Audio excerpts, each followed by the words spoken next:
buzzkill. So I had to call him, and I said, hey, look, I'm sorry about the misunderstanding. We need to work on your valuation.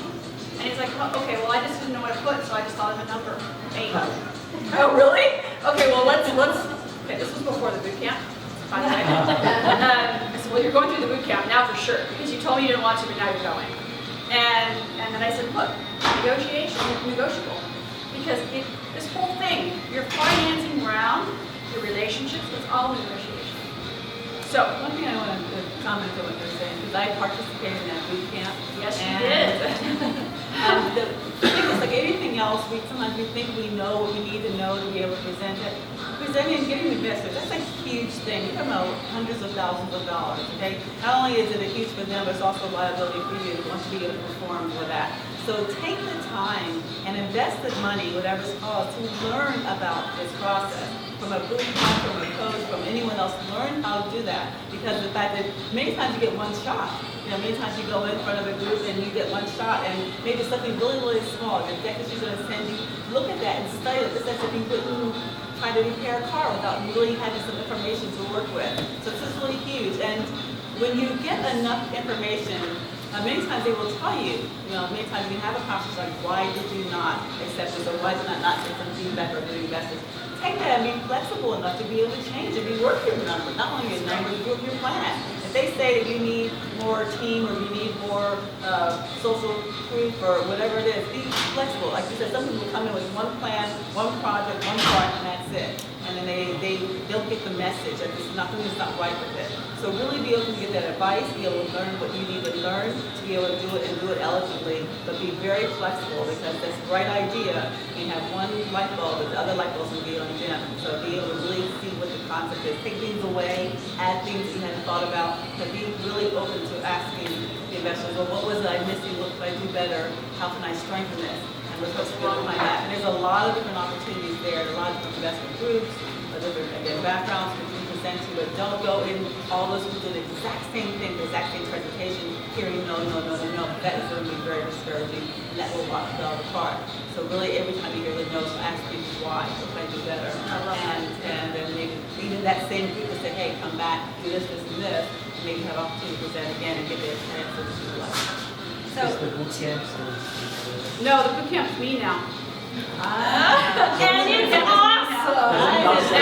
And you know what? I take a select amount of clients because it's only me. I have advisors at my fingertips. Luckily, after working in LA for such a long time, I've got trusted advisors. So I have an evaluation expert from my boot camp. I can call and say, hey, let's work out a deal. And so I really go to the top, go to the best people you can afford.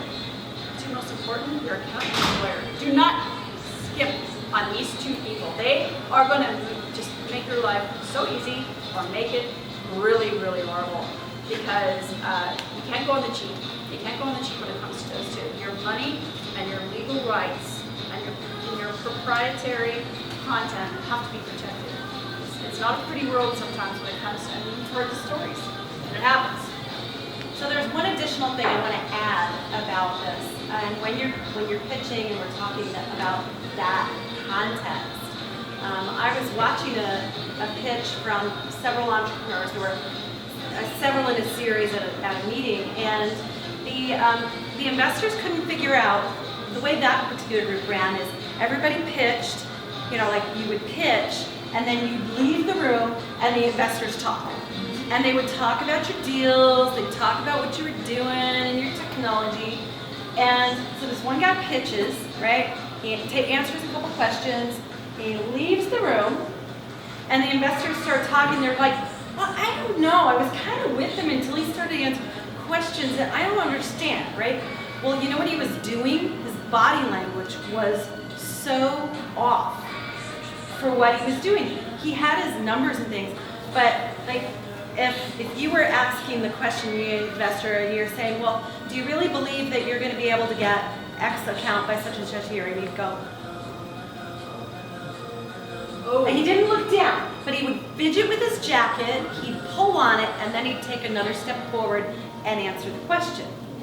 right? So what was happening was literally every time he was asked, as he's being asked the question, he would back away from it, 1 or 2 steps, fidget, step back in and answer, okay? So it's really important when you're pitching to watch those things like your vocal tone, your gestures, your presence, and do you feel relaxed? Not like, hey, you're hanging out with your friends at a pool party kind of relaxed, but are you standing well? Are you breathing? That will help your brain function. It's really important. I wanted to mention this because we actually host the Pasadena Startup Entrepreneurs Meetup Group, and we were talking literally right before this meeting, and we're working out the details with Mary for her to come down. She's an actress, a vocal coach. She's really got great kudos from Julia. Yes, and I'm not biased. I mean, I'm really, my name's behind this, even though we share the last name. So she's a gem. So An incredible woman. Mary is Julia's sister-in-law, right? Yes, correct. So I'm working out a date to have Mary come down and speak at the Pasadena Startup Entrepreneur. So if you're not part of that meetup group, please let us know. We'll get you connected to it.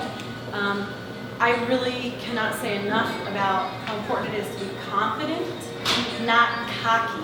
Yes. You don't want to be like leaning into people because then they're like, whoa, like that. But you have to be able to handle your voice and your presence. Because it can be a high pressure situation. You might be walking into a lawyer's office that's on like the 42nd floor of some building with the amazing view, and you have to be able to be present. So watch for Mary's meetup. It'll probably be November, December. Before that, if you want to talk to Mary, she's this lovely lady right here. If you need some vocal coaching and you have some questions about it. It's about presence, it's around, about right? tone, it's about using your voice. I'm going to learn a lot from Mary. I'm planning on going to her class because in close quarters, investors say, oh gosh, is he a walker? Okay, what a walker means. It's when somebody, okay, so my company is about this, or the guy that looks like this. Our girl. That, They the waffle. swayer. Yeah. Okay, now I'm not trying to make fun of anybody. It's not about that. It's that when we get nervous, we suddenly do things that we don't realize we're doing. And so I also really work with people when they're pitching. During the boot camp, we actually had a mock pitch. For the first time, this person or the team came in cold. They sent us a pitch deck ahead of time, and we went slide by slide, the entire group, as well as the other entrepreneurs. And when we got out of that, you guys helping each other is the most magical thing to do. If you can get together with other entrepreneurs, it doesn't matter. In fact, it might be better if you're in different industries or switch it out in the same industries.